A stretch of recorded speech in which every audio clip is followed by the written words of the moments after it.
Lanjutkan diskusi kita malam ini, dan sebelum saya melanjutkan dialog dengan para narasumber yang sudah hadir di studio, kita punya pernyataan dari masyarakat terkait dengan mereka yakin nggak sih kalau namanya korupsi dapat diberantas? Berikut ini, saudara.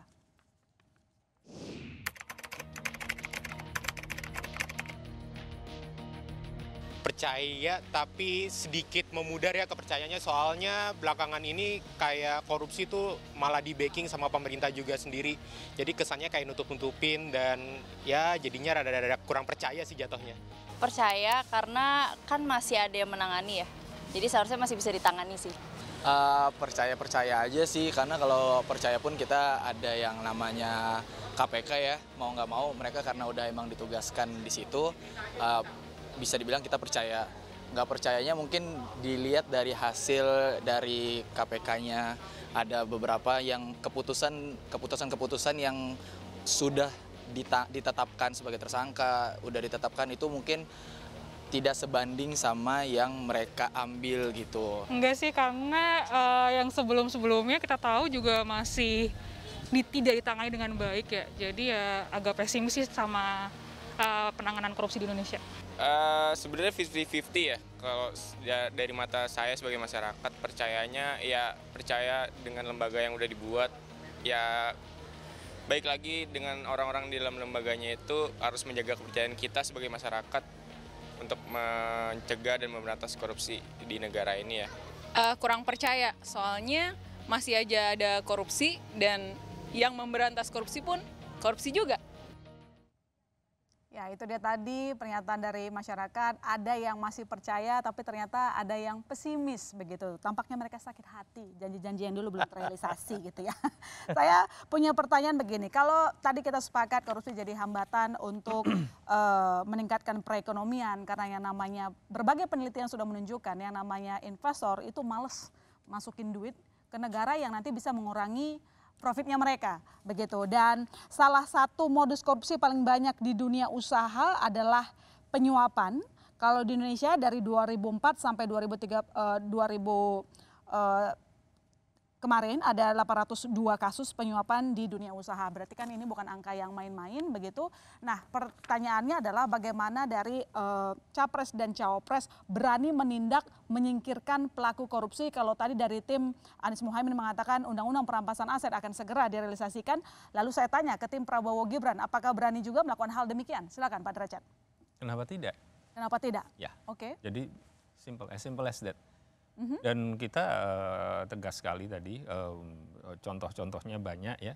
Bahkan kita tidak hanya menyentuh SDA, termasuk juga kemungkinan kebocoran di dalam penerimaan negara, ya, perpajakan, kemudian juga cukai, kemudian juga pemindahan keuntungan dan sebagainya. Jadi memang makanya di dalam tim Prabowo Gibran itu kita merencanakan ada badan penerimaan negara yang khusus, karena ya itu tadi salah satu bagian dari kita untuk memaksimalkan sumber-sumber yang bisa kita pakai untuk membangun, sumber-sumber yang bisa kita pakai untuk memberikan makan kepada anak-anak SD, bisa memberi susu dan sebagainya.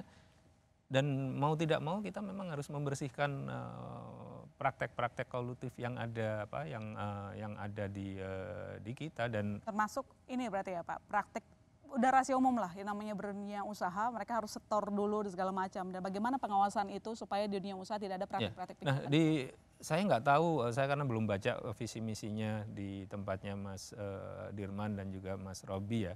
Tapi di tempat kami itu ada untuk reformasi pendanaan politik.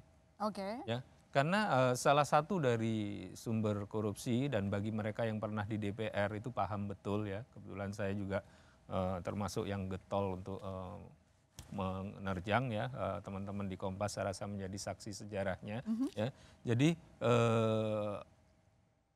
pendanaan politik itu harus kita rubah sedemikian rupa sehingga menutup peluang. Jadi maaf, saya nggak bisa hanya berbicara soal budaya ya. Kita selalu bicara kita harus mengubah budaya. Oke, itu betul ya. Tapi budaya kalau tidak diciptakan sistem, tidak diciptakan check and balance internal, itu nggak akan jalan. Contohnya ya, kalau kita di negara-negara maju itu rekan sekerja kita itu kadang-kadang menjadi controlling aktor terhadap kita. Ya, dia bisa kalau kita melakukan kesalahan, dia akan bisa melaporkan. Karena kalau dia tidak melaporkan, dia akan bersalah.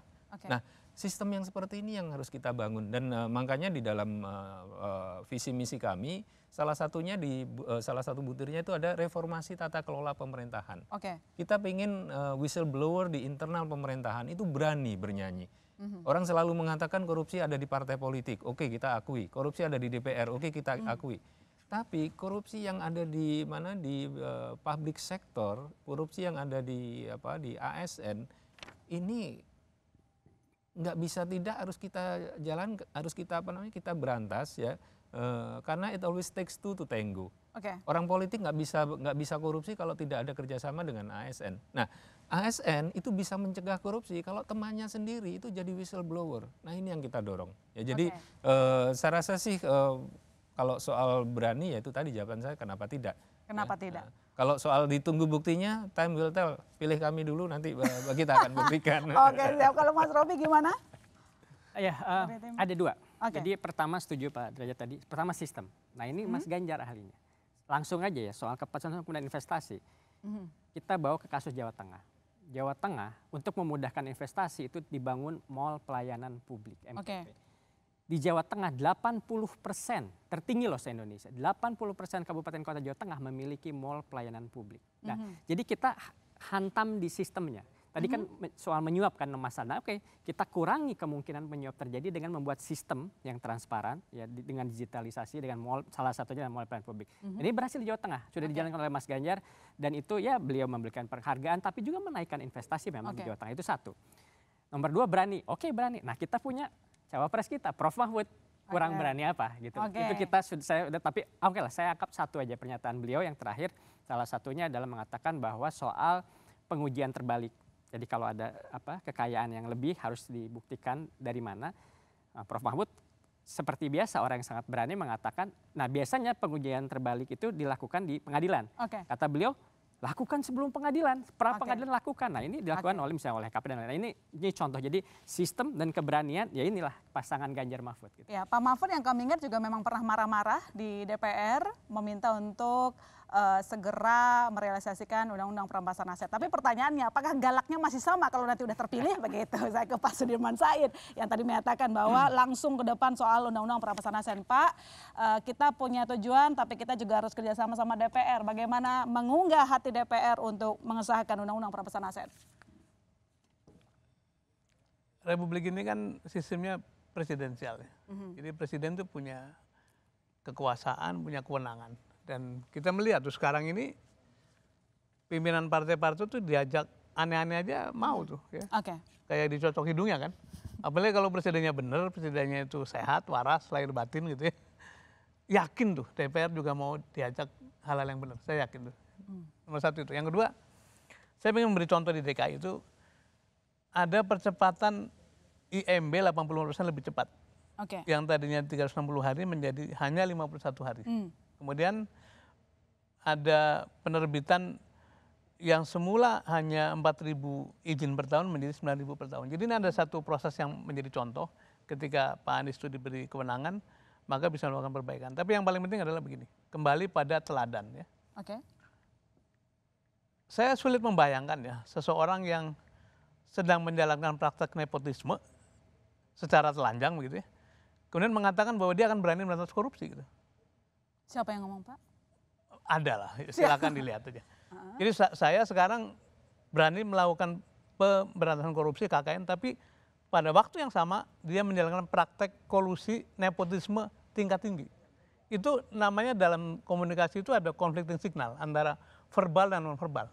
Verbalnya mengatakan berantas korupsi, tapi kemudian non-verbalnya mengatakan saya sedang melakukan kolusi itu, dan nepotisme. Jadi yang begini itu alhamdulillah tidak dimiliki oleh pasangan kami, artinya Pak Anies dan Pak Muhaimin betul-betul pure orang-orang yang mendaki karir dari bawah dengan sangat proper begitu ya, eksekutif, legislatif, jadi gubernur, jadi menteri, masuklah menjadi kontestasi calon presiden. Nah yang kedua tadi dikatakan Mas Derajat, kita juga merencanakan ada satu reformasi birokrasi, perbaikan pendanaan partai politik, dan juga soal-soal yang kaitannya dengan badan penerimaan negara itu hal teknis.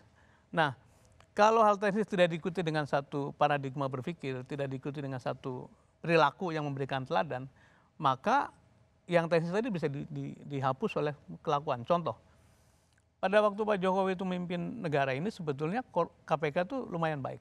Tapi di tangan beliau, undang-undang direvisi, dilumpuhkan. Dan sekarang dia menempatkan anaknya menjadi penerus gitu ya. Oke. Nah kita bagaimana melihat ke depan tuh? Kan orang tua itu akan ikut apa yang dilakukan anaknya, anak mengikuti yang dilakukan orang tuanya. Jadi saya khawatir malah sebetulnya apabila ini berjalan terus, maka bukannya makin baik, tapi makin buruk tuh. Tapi makin buruk. Pak Derajat mungkin mau menjawab pernyataan dari Pak Sudirman Said. Kita kan ada hukum ya, MK sudah memutuskan, ada MK semuanya secara hukum itu sesuai ya. Dan kemudian juga secara elektoral yang sering orang lupakan itu 2/3 dari penduduk usia produktif kita. Ya, jumlahnya itu hampir 128 juta ya. Itu adalah generasi milenial dan generasi Z. Dan kami di PAN dari awal itu memang mengincar itu. Ya, karena ada dinamika dalam PAN, kita perlu mencari tambahan konstituen, kami masuk ke milenial. Makanya ada PAN itu bagian dari kami masuk ke milenial dan Gen Z. Nah, makanya kami juga mendorong Mas Erik, karena Mas Erik ini sangat diterima di kalangan milenial dan Gen Z. Nah, kemudian ketika ternyata partai-partai kan punya calon masing-masing. Ketika ternyata kemudian Mas Gibran yang betul-betul asli milenial bisa maju, kenapa tidak? Apakah ada yang menghalangi untuk Mas Gibran tidak boleh maju? Dan apakah pemimpin-pemimpin bangsa kita itu tidak pernah ada di usia muda? Jadi saya rasa prejudice seperti itu perlu kita hilangkan lah ya, karena kita kan katanya ingin membuat suasana ini guyup segala macam. Nah, jadi prejudice itu kita hilangkan. Dan kemudian tadi disampaikan contohnya Mas Ganjar di mana di Jawa Tengah, Mas Anies di DKI, Pak Mahfud emang bakal bisa sebebas itu kalau presidennya nggak memberi keleluasaan. Nah, jadi saya sih pengen mengajak kita nggak usah masuk ke wilayah-wilayah yang kira-kira akan menimbulkan kegaduhan politik ya. Saya lebih suka kalau kita bedah visi misi kita perbaiki, kalau memang ada yang kurang kita tambahi dan sebagainya, karena kita beradu gagasan. Oke, Mas Robi, ada tanggapan? Tadi juga menyinggung soal Prof Mahfud selama ini juga bergerak bebas karena memang ada dukungan dari Presiden. Ya, dan tentunya... Dan Mas Robi ini di kantor Presiden loh. Makanya kita tanya gimana. Tentunya tadi itu soal Prof Mahfud ini kan juga kita tahu kan di beliau jadi cawapres dengan 0 rupiah gitu. Jadi beliau ada di situ karena memang ini adalah duit tunggal. Mas Ganjar dengan Prof Mahfud ya.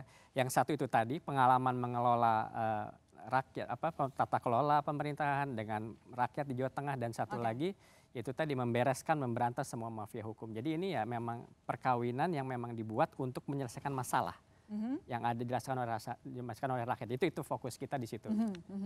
Ya, dan setelah ini saya mau bertanya soal investasi yang masuk ke Indonesia sebenarnya trennya selalu naik, bapak-bapak, tapi serapan tenaga kerjanya minim. Dan ini menimbulkan pengangguran banyak, paling banyak sekarang pekerja itu di sektor informal. Artinya rentan. Jangan kemana-mana saudara, kami masih akan segera kembali.